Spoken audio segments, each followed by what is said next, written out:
So, Mary Lou, what is your history with the Bay? What's your relationship to it? I mean, from a real pure sense. I mean, Well, about 15 years ago, my family and I bought a sailboat and decided to use the Bay as our home base. Bought a second home here, spent every summer here, every weekend here, loved being on the Bay, loved the whole environmental factor of the Bay, which actually took us, beyond just the sailing, the whole fishing, the whole oystering, the crabbing.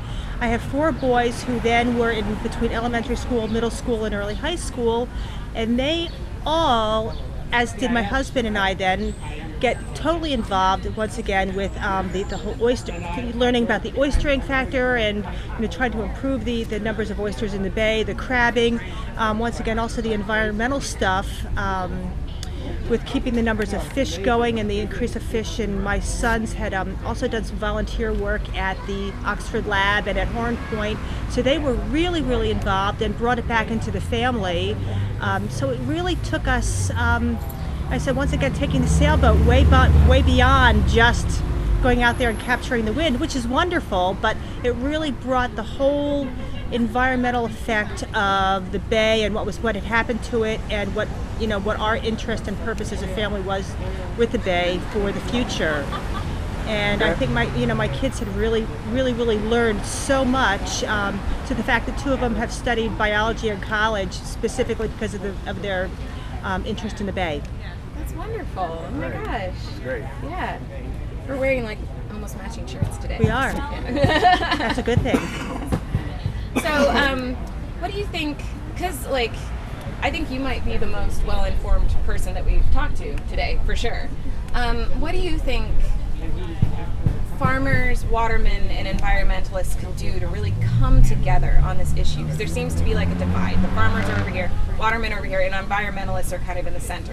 Right. And we know that all 3 elements are really important in the future. They're going to have to coexist. They have a common goal, right? Right, exactly. And one of the things too with the whole farming issue, from what I've learned, and I'm not well versed, I think there's just things that I've learned over the past X number of years, but the farming issues have changed. They can't just be planting one crop and then another crop and then leaving it at that, because of the runoff really affects the water, it affects the wildlife, it affects the whole chemistry of the Chesapeake Bay, not only the water but the waterfront, the foliage, everything. So I think that is something that is, I think, becoming more of an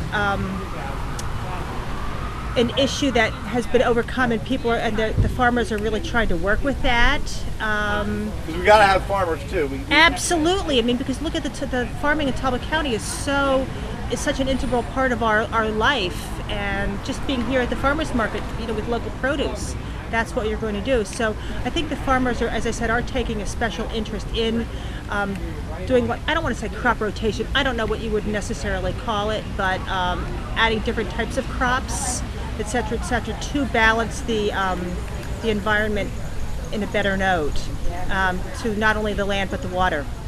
And the fish too, the fish are just they're wonderful, and the kinds of fish that are coming in and getting more breeding, etc., is really seeing a really wonderful, in my mind, a wonderful improvement of it all. Well, we really want to, I think everyone wants to maintain our lifestyle that we have here, and we're really lucky to have it. We all live off of the Bay one way or another. Right. So what do you think people can do on an individual level, like small things that you can do to help save the Bay? I think, first of all, once again, this goes back to zillions of years ago, but the dropping of trash and unnecessary stuff in the water, things that would, when you see dead fish, you wonder how they died. It's just, and I think a lot of that has to do with chemicals that people are dumping into the water that are affecting the livelihood of the fish and the live. So your children were obviously very interested and very active. Totally, and Yes, and I'm sorry. Oh no, go ahead. Go ahead. I was going to say my youngest son, who when he was doing work at Oxford Lab, there was some ruling, and I say once again, I'm not really well versed with this, but as far as having sturgeon, for example, in captivity, and he at the age of whatever he was, 13, was applied through the state to get this so the school could go through the proper rules and regulations so they could study fish in the school. But he did it all through the state, through the regular channels, and did it all on his own. And I was really proud of him for taking the bull by the horns and really doing that. So the whole environmental science class could be a part of learning about the bay.